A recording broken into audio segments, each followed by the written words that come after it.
আমরার পর নামতেও পেরেছিলাম, দেখতেই পাচ্ছ যে জলটা কত দূরে চলে গেছে। তো আমরা ওখানে কিছুক্ষণ হেঁটে নিলাম। হেঁটে নেওয়ার পর আমরা দুপুরে লাঞ্চ করে বেরিয়ে গেলাম দীঘা যাওয়ার উদ্দেশ্যে।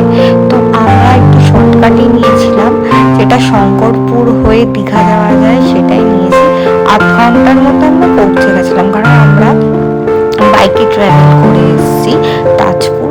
তাই আমরা আমাদের বাইক নিয়ে দেন শঙ্করপুর এই রাস্তা দিয়ে আমরা দীঘার জন্য যাচ্ছি। যাই রাস্তা দিয়ে তোমরা এখানে প্রচুর ভিডিও বলতে গেলে অনেক ফটো তুলতে পারবে, জায়গাটা